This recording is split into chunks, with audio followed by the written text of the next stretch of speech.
بسم الله الرحمن الرحيم ugu horeyn waxaan salaamayaa dhammaan madaxda dawladda baarlamaanka federaalka iyo hoggaankiisa madaxda dawlad goboleedyada xisbiyada siyaasadda bulshada rayidka iyo dhammaan shacabka Soomaaliyeed meel kasta ay joogaan salaan kadib waxaa 10kii bishii koowaad 2019 soo gaartay qoraal ka soo baxay xubno ka mid ah guddiga madaxa bannaan doorashooyinka qaranka oo ku saabsaneed in ay xubinnimadii iyo xilka guddiga u hayayba iga hayoobiyaan xubnahaas qoraalka ku xusan ama ka saxiixan oo gudoomiyuhu horjoogto u tahay waxay igu eedeeyeen 3 qodob oo kala ah inaan ka shaqeeyay guddiga dumintiisa inaan si bareera u baabi'iyay sumcadda guddiga inaan ku tuntay sharciga guddiga haddaba waxaan jeclahay inaan fursaddan ugu faa'iideysto jawaab koobanna ka bixiyo qoraalka weydada ah oo aan tayada badan lahayn kana soo baxay xubnahaas guddoomiye horjoogtada u tahay sharciyadda uu ku fadhiyo iyo xaqiiqooyinka ka jira guddiga dhexdiisa sida aad la socotaan xubnaha guddiga waxaa ansixiyay golaha shacabka oo xubin kasta oo guddiga ka mid ah goonideed ugu codeysay baarlamaanka ugu codeeyay si la mid ah doorashada madaxweynaha jamhuuriyadda federaalka Soomaaliya sidaasi si la mid ah oo ka sii horeysay ay u ansixiyeen golaha wasiirada soo xulistiisa wasaaradda arrimaha gudahana ay ka shaqeysay una gudbisay golaha wasiirada isla wasaaradda oo qabashada araajida iyo gudbinta golaha wasiirada waajibaadkeedu ahayd intaas oo marxaladood xubin guddi la soo mariyay ayaa guddoomiyaha guddiga iyada oo ku qarinaysa fashilka ay dhex fadhido iyo ceebaha badan ee ka soo baxay inay ku qariso go'aanka sharci darrada ah kuna dhisan dulmiga sida aad la socotaan guddiga waxa uu hadda jirsaday muddo 3 sano iyo dheeraad waxaana loo igmaday inuu dalka gaarsiiyo doorasho qof iyo cod ah kuna dhisan cadaalad oo eexla'aan ah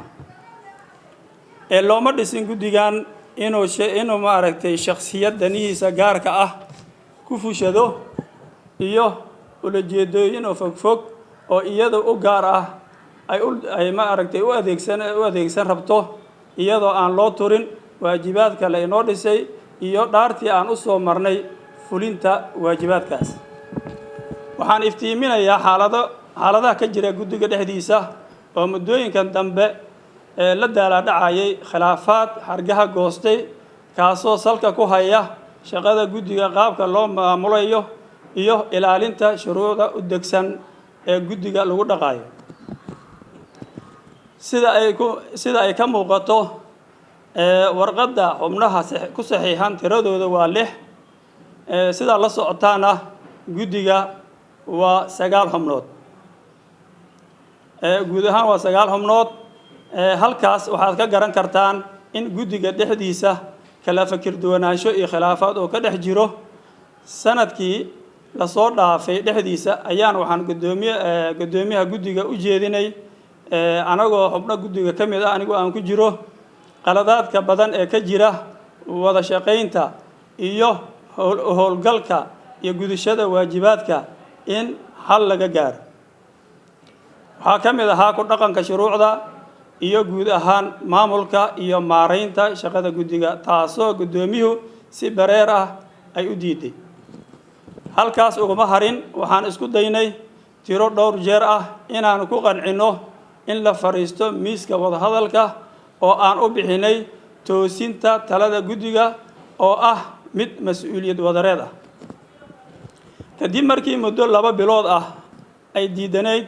ayaan waxaan madaxda qaranka gaarsiinay khilaafka oo guddoomiyuhu iska diiday in wadahadal lagu xalliyo si ay u soo farageliyaan halna looga helo khilaafaadka jira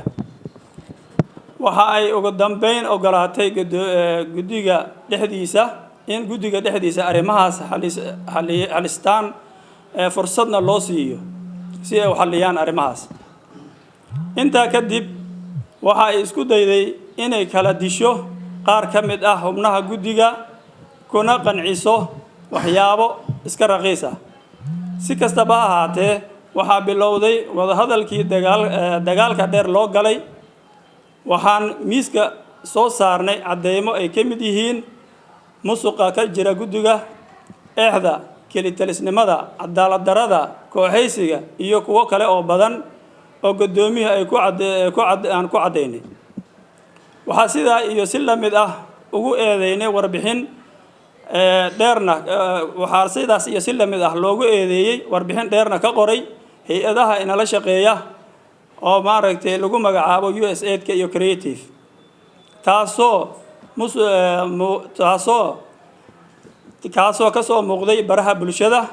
waxyaabaha ay ka qoreen waxaa ka mid ah in guddoomiyuhu ku fashilintay hoggaankii guddiga, in guddoomiyuhu ka dhigay dukaan ama meherad iyadoo iska leedahay, in guddoomiyaha guddiga lala shaqayn karin, in guddoomiyaha guddiga ka shaqaynayso danooyin gaar ah, in guddoomiyaha guddiga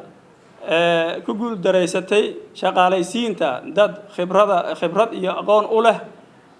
ku kaalmeeyana guddiga gudashada waajibaadkiisa. taas beddelkeeda waxa ay wax ku shaqaalaysiisaa nidaamka beeleedka. warbixinta la qoray oona lagu sheegay halkaas oo maaragtay iyadoo beejaj badan ah